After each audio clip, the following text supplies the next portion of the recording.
Hey Eric, how you doing tonight? I'm doing good, John. How are you? I'm I'm home safe, which is a good thing, I guess. I had an adventure getting home tonight. Yeah, you texted saying it was car. I'm air quoting here. Car adventure. So what was this car Yeah, my car adventure? died about halfway home. Oh no! And Like dead? yeah, like dead. I mean it was I thought it was something battery related because the power was kind of flashing and flickering. But it was still driving okay.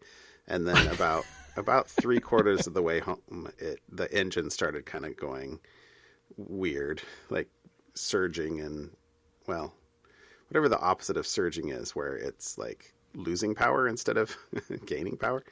Right. Sloughing. Anyway, and Fuel so pump. it got to be bad enough that I was like, I need to pull this car over. And then, and I did, got to, a safe spot on the road.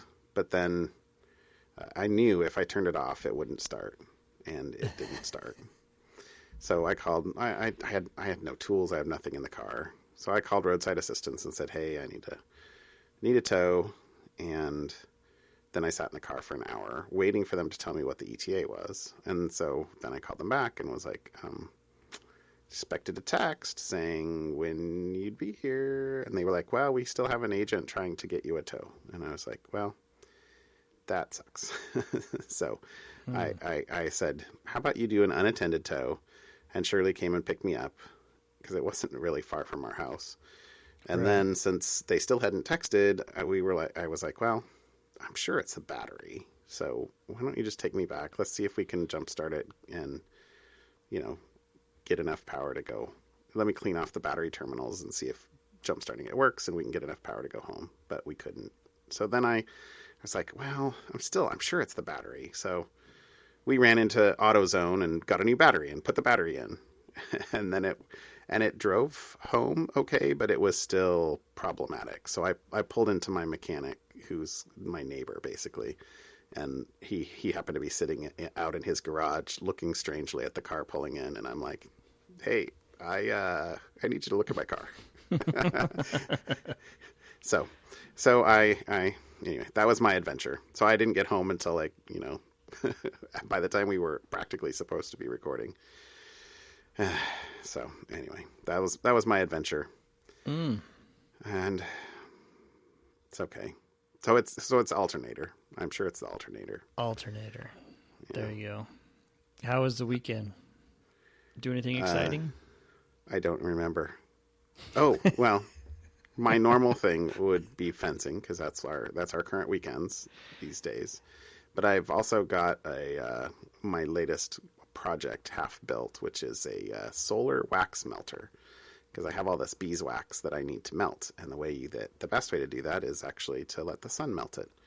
But you got to build a black box that catches rays, and I bought a window off of Craigslist, and then I built the box to size to the window so that I'll just put hinges on the window and open it up, put the wax in, and I bought a full size aluminum cookie sheet from Amazon for like $20 that I'll drill some holes on, and so I'll put all the wax cappings and stuff like that on the tray, set it at an angle, and the sun will melt the wax, and it'll all run down and into a nice little cube at the bottom. That's my latest project. It's about half built. I need to. The tray came today in the mail, and so I need to go build and it fits perfectly. I did spend enough time to go out and say, hey, is it going to work?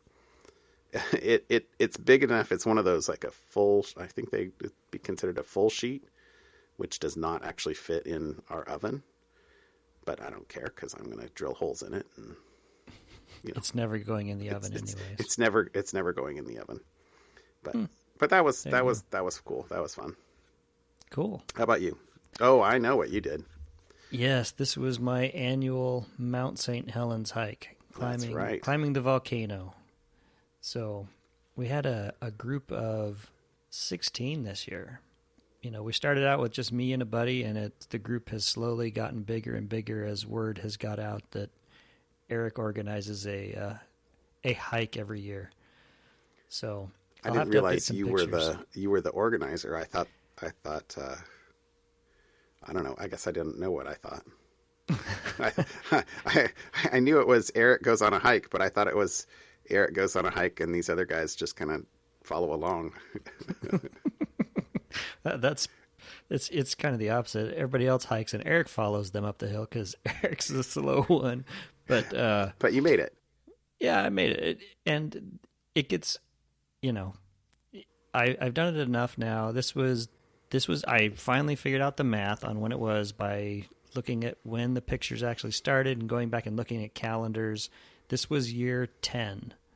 Okay. So I've been doing it every year for 10 years. Wow. And this year we had a guy, and these are the pictures I want to add to my blog post as soon as I figure out how to do it. He has one of those 360 cameras, and he does VR work. That his business is building VR stuff for people and retail and whatnot. So he brought one of his VR cameras, and we took some pictures. And I don't know if you've ever seen the pictures where it looks like 360 degrees. I'll have to show you what one of the pictures look like. But you can also take that file and look at it in a headset. Okay. Like I asked him, hey, could I get that file for people who might happen to have Google Cardboard, so they can kind of see what it is? He's like, yeah, it'll work in Google Cardboard, but my Oculus Quest is so much better. Like, well, I bet. I'm not going to argue with that, but what is Google Cardboard, like $20? Yes, $20. And I think I actually have a Daydream. When I bought my Pixel, it came with a free Daydream, which is basically Google Cardboard, but made out of not cardboard. Plastic. So it's a little bit nicer.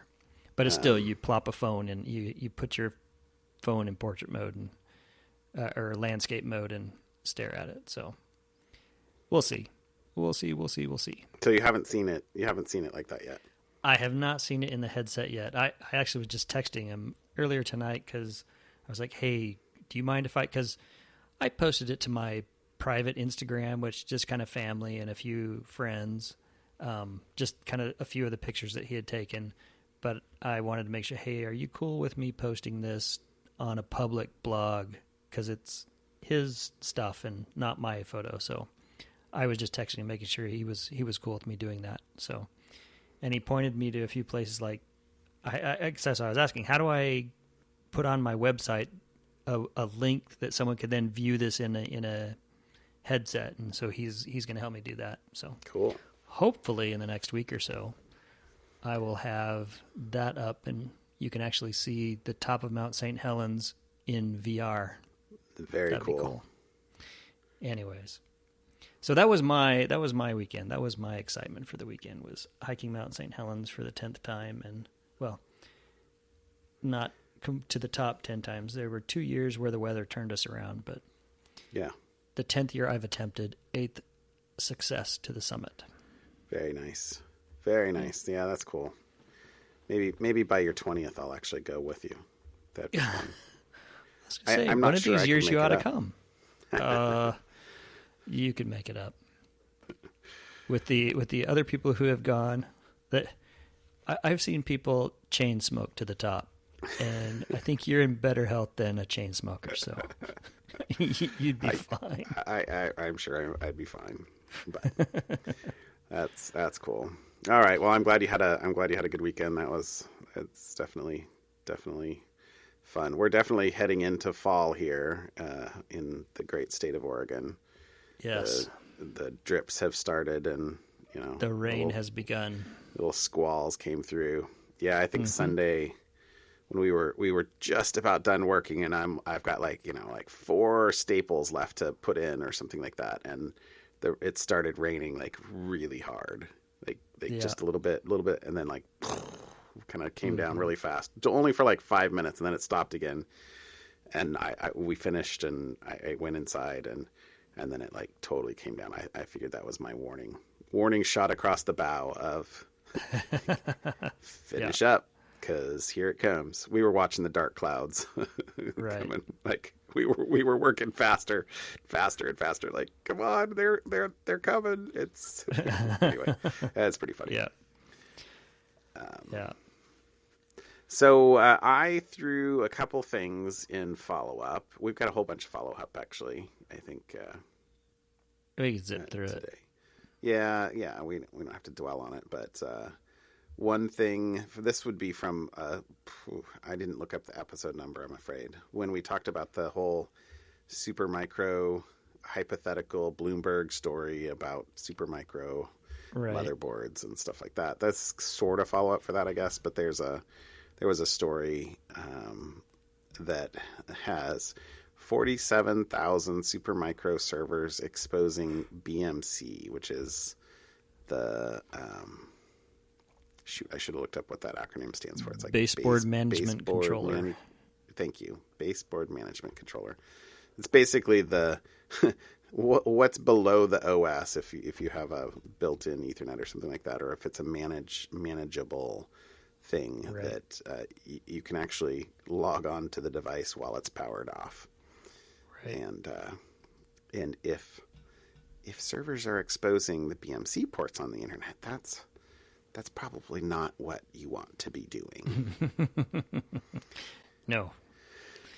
Kind of funny. And then the second little bit of follow up, it was from my something fun last week, which was the MLIR, multi-level intermediate representation, acceleration compiler, basically for AI. And I saw a post by the CEO of Google, actually, or at least a tweet by him. I'm not sure if the post was written by him, that the project is being contributed to the LLVM Foundation. So, it's something that Google has been investing in, obviously, with their work, but they want it to be something that is open source and industry and not have, lock-in worries from it being a Google project as opposed to an open source project. So cool. I had never even heard of MLIR before 2 weeks ago. So there you go. Exciting. Learn something new. My follow-up is my something fun a few weeks ago. I should have looked up the episode number. Was on the Indian spacecraft, the Chandrayaan-2 Vikram. Was 2 parts. It was an orbiter, and then they were going to land something on the moon. And unfortunately, it appears that the spacecraft that was supposed to land on the moon has crashed, or they lost contact with it. There's still a little bits and pieces are coming out of different articles that I've read. There's another article I read. I mean, I saw the one that you posted in the Slack. Then I found another one from the New York Times where there's some notes from some amateurs using an old 25-meter radio telescope. 25-meter is not an amateurish type of hardware, I would say. But okay. Owned by the Netherlands Institute for Radio Astronomy to track Vikram's descent. And so they were watching the descent relative to its speed on Earth. And as they watched it go, they said that they were calculating the lander's velocity. And when the engines were firing when they were supposed to fire, and it was supposed to land at about 5 miles per hour, but based on their calculations, they believe it landed at about 110 miles per hour. So, the end of the radio transmission probably coincided with it hitting the moon. So, yeah, I could imagine. I think there's no official stuff yet, but there's enough people who are, amateurs, I suppose is the wrong term, but other enthusiasts who were using Earth-based stuff to track it themselves beyond just, wherever Indian Mission Control was. And Right. it seems like it may have crashed. So, like we say, security is hard. Landing something on the moon is hard. And just makes the fact that we landed on the moon in 1969 all that much more amazing. Unbelievable. Yeah.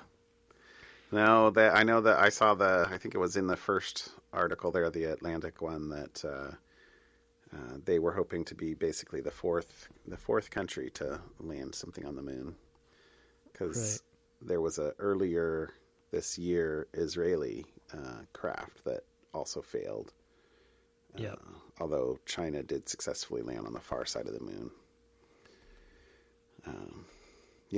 It's a bummer. I remember when you had this as your something fun that we would try and remember, have to follow up on it. So it's a bummer that this is what it was, but it is what it is.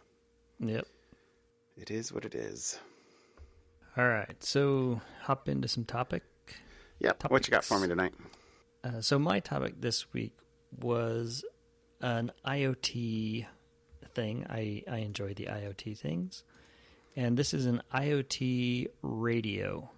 So internet radio, kind of at the beginning of the internet, this feels like 10, 15 years ago, internet radio was kind of the big thing. Now I don't hear a lot about internet radio, but apparently there's a company that sells, it's a German company that sells nice little console boxes that that just plug right in to, or hook up to your Wi-Fi or whatever, and you can tune them to radio.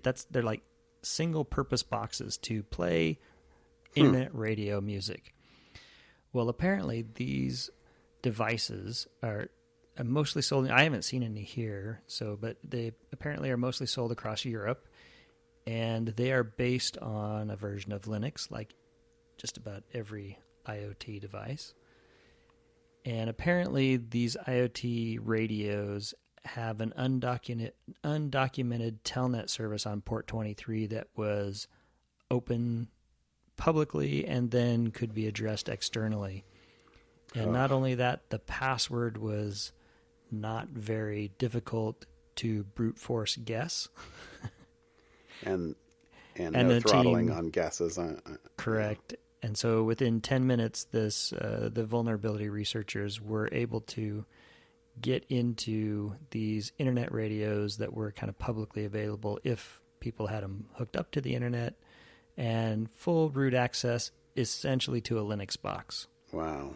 But the positive here is the researchers notified this German company on June 1st, and within a week, the vendor had responded to the report and had a patch ready to go by August 30th, and worked with the researchers apparently to coordinate a public disclosure. So, well done. Nicely done. Yeah, well, I mean, June 1st to August 30th, that's basically the 90 days that you'd expect from a general response. But it is good that they, actually worked on it and had a patch available. I guess a question I don't see an answer in the article is, oh, no, it does say automatic updates via Wi-Fi are available. Yeah, so it explains how to get the patches automated. So, anyways. More than 1 million IoT web radio devices. That's a lot. Mm-hmm. That's a lot. All right. What do you got? I had 3 items in the interest of we don't normally do that much homework before the show because we're busy folk, and so I did even less at the moment. But I looked at some of the things that I posted in our Slack channel this week. Which, by the way, anybody that wants to join Slack can go out to mostlysecurity.com, and there's an invite link out there. Yep. But probably the biggest story of the week, this biggest security story of the week, was the fact that Google dropped some iOS vulnerabilities on Apple. And then Apple retracted. Well, they didn't retract, but they responded. Disputed. Yeah, they disputed some of Google's claims, although seemingly not in a particularly forthright manner. So downplayed. Yeah, basically, and these are potentially really devastating defects, especially how they were potentially used in China. So I don't know. That was kind of the biggest security story of the week, I thought, and it matched with another story. I didn't throw the link in here, but I saw that given the number of iOS vulnerabilities that have been released, iOS 0 days essentially that have been released in the last couple of months, that for the first time ever, Android 0 days are worth more than iOS 0 days. Did you see that? I didn't see that. Yeah, it was like something like 2.5 million for Android 0 day and Really? and 2 million for iOS. Yeah. Wow. So it was kind of matches a little bit with our discussion last week of Google's really serious about vulnerabilities on its platform, even extending their bug bounty program to the top apps on the platform as well. Yep. But I'll be interested to see if that stays the case or not. Apple had a big event this past week announcing their new phones, and so iOS 13 is coming down the line here very quickly. Everybody wait for 13.1 though. Don't install 13 because 13.1's coming 15 days later. Yeah, I'm not running out and grabbing a new phone right away. I mean, this is my year to get a phone, so I probably will get one of the 11s. I'm not sure if I'm going to get an 11 or an 11 Pro, but I'm not jumping on it day one. So we'll see what that happens. But anyway, so that was my first one. Is I feel like it's kind of hard to pick a story of the week or talk about security this particular week without having at least mentioned that sort of big drop. Right. And then the second one that I would say that I felt like was pretty big this week is a story by Bruce Schneier. Released a kind of a takedown, I guess, a little bit of a presentation that happened at Black Hat this year. I mean, it wasn't a presentation that was well received. The presentation was, in fact, super poorly received. So poorly received that the company is taking Black Hat to court or right, suing Black Hat. Basically, they paid for the right to do a keynote. Right. It was one of those pay per presentation ones, not a submit your article and we'll decide to bring you. It was you pay us, you can present things anyways. Exactly. So they paid a bunch of money and to present, and then their presentation was widely panned. And they, it's a sort of thing because you're going in front of a whole bunch of super technical people, and you can't baffle them with baloney. I almost said something else. This is a PG rated podcast, so you can't baffle them with baloney. And they. So here's the quote. Are you talking about the tick 3 of my snake oil warning signs? Yeah, exactly. So Crown Sterling is complete and utter snake oil. The company sells Time AI, the world's first dynamic non-factor based quantum AI encryption software. Blah, blah, blah, blah, blah. So then Bruce says, those sentence fragments tick 3 of my snake oil warning signs from 1999. So that's a link to a blog from literally 1999 because he's been blogging that long. Right there, pseudo math gobbledygook, new mathematics and extreme cluelessness. So anyway, I did not actually see this talk. I did hear at the time of, kind of a lot of, could you believe this talk? And, I don't think Bruce Schneier did this at the time because it seemed like it was pretty cut and dry. But it sounds like there was continued discussion afterwards, and the fact that the company is suing Black Hat, right. and also suing 10 unnamed John Doe defendants for booing the Black Hat talk.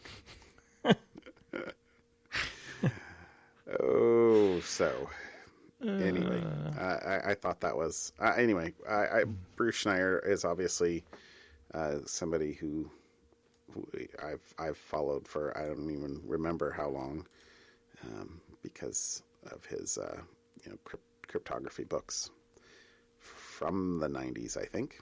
Anyway, that was my second one. I had not read this article. I'm gonna have to read the whole thing because just skimming through it while you were talking. This is a great follow-up to the Black Hat heckling that happened. Yeah. And I guess the other thing about this is that, they attempted to talk to him earlier in the year and he basically said no. And when they followed up a little bit more insistently, he looked at it a little bit and was like, no. So that's cool. Good for you, Bruce. If only they had done it on the blockchain, they might have been all right. That would have been warning sign number 5. Oh, except that that article was from 1999. So, okay. So anyway, my third thing was actually what I had intended to be my actual topic this week, which I thought was a little interesting. And this is an article on DevSecOps. So that's kind of a buzzword these days. It's basically taking DevOps, which is the notion that dev teams shouldn't be separate from ops teams, because then you get people that, point the fingers at whose responsibility it is. And, for DevOps, for running things, especially running things in the cloud, the development team is the ops team. Right. So, this is an article. I don't know. Maybe I was in a good mood when I read it, because he's the measure of DevSecOps is basically measure is an acronym for, things that are important for DevSecOps.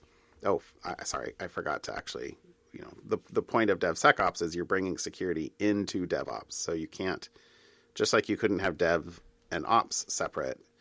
Right. You can't have Dev, Ops, and security separate. Security has to be built into the cycle, because there is no point in a DevOps world at which you can say, okay, let's throw this on the shelf and let the security team look at it and kind of apply security after the fact. The intent is it has to be in conjunction with. In conjunction with is a great way to say it. So, but measure in this case is an actual acronym. And then, I won't reread the whole thing, but the M is for maker driven. So it's basically a movement that is for the developers of the software, not for somebody who's coming in after the fact to kind of paste something around the outside. So adding security into the development pipeline, writing code to solve security problems, not necessarily, not treating security as an add-on. Experimenting is the E. Mm-hmm. Automation is A, which is this. I love this because automation is one of the things that is required to actually succeed at DevOps, right? Or at having a continuous delivery pipeline that you can actually use to implement DevOps. And automation. One of the comments here is that automation is where the bulk of the time spent in DevSecOps programs goes, and it's great because the whole point is it should be self-healing and self-aware. So actually, that's the S, is safety aware. So safety is nuanced, but I'm not sure I understand what he's trying to say in this for safety. So this might be the one that, or one of the ones that's a little bit of a stretch. When I see it talks about chaos engineering and security chaos engineering, I think of Netflix's Chaos Monkey. Yes, totally. And in fact, I think the company that this guy is working for actually spun off out of Netflix, honestly. Something along those lines. I probably shouldn't say that without actually knowing that for sure. But, this says safety in complex adaptive systems is not straightforward. No doubt. Security and software engineering as a whole have a lot to learn from safety sciences, such as in chaos engineering. They've been bringing the awareness of safety literature to software engineering discipline. So, what that has to do with the chaos engineering is trying to ensure that your system is resilient to failure by making failure continuous. So, if you're one of the great sort of aphorisms for backup software is when was the last time you tested your backups? And same thing happens when you think you have a resilient system. When was the last time you tested your disaster recovery? And in some situations, or in most situations in the world, the last time they tested their disaster recovery for real was the last time they had a disaster. Right. Did it work? Probably not. But with chaos engineering, or with Chaos Monkey, or the Simian Army, as Netflix phrases it, because they took and added other tools that simulated other failures. But Chaos Monkey started out as randomly shutting down instances in their operational infrastructure. So this was from Netflix, where they wanted to have a resilient system. And so, if you had 100 instances running a whole bunch of services, they would have a task that randomly would spin up and kill one of the instances, like gracelessly kill it. And with the intent of you're always failing somewhere in the system and then expecting to gracefully recover at all times. And I think they were careful at as they were, sort of ramping this up for when they did it. They do it at off hours at first and stuff like that. But, that's the real notion is you're only as sure of your safety strategy as you are from when it was last tested.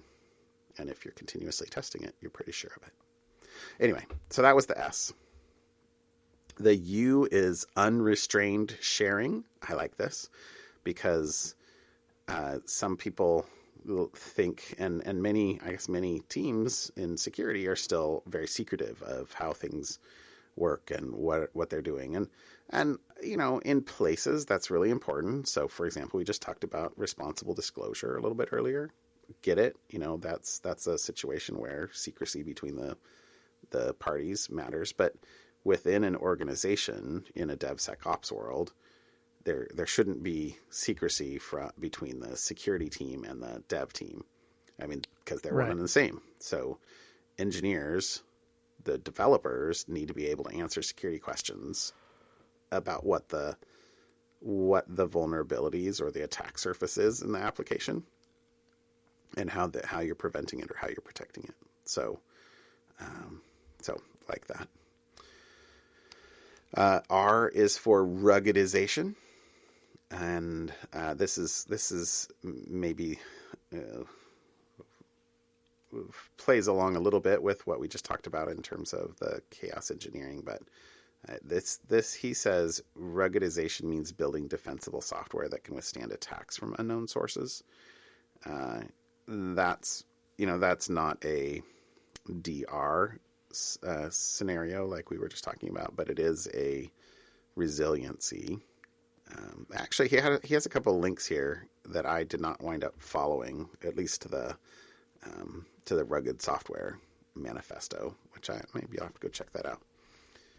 I mean, it's important that you understand when you're building an application and running an application or a service, the ways that it can be attacked. And that means first and foremost being able to know when something's happening. So kind of falls into the metrics and measurement and visibility of logging of your system. And then the last is empathy. So this is he says it's a realization that the silos that information security built up around waterfall compliance and a culture of no has led them to being seen as an outsider. Empathy changes security in the organization. So instead of being the security team that says no, you can be the security team that says yes. Understanding the pressures of operating at scale or developing features under business pressure and offering to help others meet goals, being shoulder to shoulder with those who are building and running software for your organization. So anyway, this is that's spelled measure. I like this article. So cool. That was my intended topic for this week. Very nice. All right. How about we get to something fun? What do you got for me? All right. So my something fun is. You did a science one. Is a physics one. Physicists one. Uh-huh. So apparently, and I stumbled across this one because apparently the proton, they're trying to measure a proton. The weight of a proton, the mass. Yeah, sorry. Yeah. So about 10 years ago, they thought they had measured the proton, and when it was in the presence of a muon, the proton was actually had a different mass, or it shrunk, or at least that's what the data, because these things are very, very tiny, that's what the data seemed to imply. And they were trying to figure out why that could be real, because it could have interesting effects on our understanding of physics in general. And lots of things have been speculated on what this could mean and why is the mass difference? Why is is it a different size, or why is it smaller when it's around a muon? But apparently, just recently, there is a team of physicists in Toronto that figured out how to do the measurement, and they actually found out that it was actually the same size in the presence of a muon and not. So, physicists are finally excited because they nailed the proton size, but their hope at interesting other things and ramifications of it potentially shrinking are now gone because... Breathe a sigh of relief Yes. that the measurements actually match with the theory. Yes. And instead of having to... I wonder why it took them 10 years to remeasure, though. I don't know. I don't know. I glanced through this article, and it didn't actually say... I mean, it says that it wasn't trivial to chase it down. Right. And, clearly they had to have a different way of measuring it, so I guess that's probably what it was doing. Right. They decided that the original way of measuring it was wrong, and now they've discovered a more accurate way to measure it, and now it is correct. So that was my something fun. That's cool. Today. I thought that was cool. That seems cool. That seems cool. Okay. Wow, that's awesome.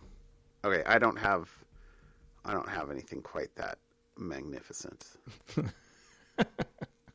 But also in the interest of, I just had a bunch of stuff that I threw in here this week. I had two something funs. My first one is just that Microsoft is continuing with their cool open sourceness, and they are going to be, they've released the first two tools already, but they're going to be open sourcing the PowerToys for Windows 10. So this is on GitHub.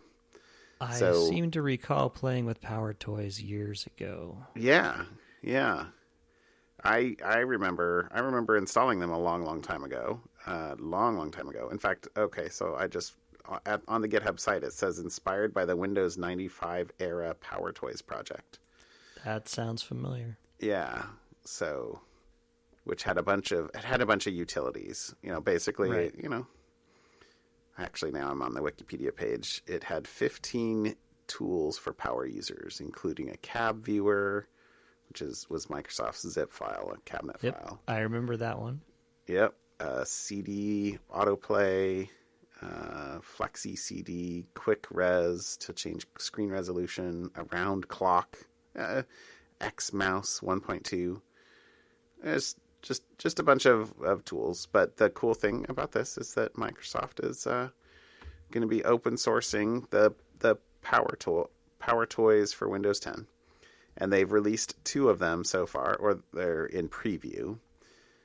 One is a Fancy Zones. So it's a window manager that makes it easy to create crazy complex window layouts, and then you can kind of snap to them. And then the second is if you hold down the Windows key for more than a second, it shows you a bunch of hotkeys. So it's kind of a hold down the Windows key, and then it'll come up and it'll say if you hit I, it's open settings. So that seems really, really helpful. Cool. So that was my first one. And then my second one, which I also like, that now's the time to actually say it, which is the problem. So again, the PowerToys was going to be my something fun, but then my other thing was, I think we talked about What If, like a while back. Yep. A long time ago, maybe. But Randall Munroe's, I think it's his second book, but he is the author, I guess you'd say, animator of XKCD, which is an awesome cartoon. And he has his second book out that is called How To. And it is, I've got it right here in front of me. In fact, I'm picking it up. Before we started recording, I went to a random page because I haven't read the whole book yet. Oh, that's what you were saying. I was hearing you saying I'm going to go to a random page. I thought you were in a browser. Yep. Nope. Cool. I wondered if you got this delivered yet. I was in the physical world, and I was choosing a something to illustrate what this book is about. But this is How To: Absurd Scientific Advice for Common Real World Problems, except maybe not entirely common.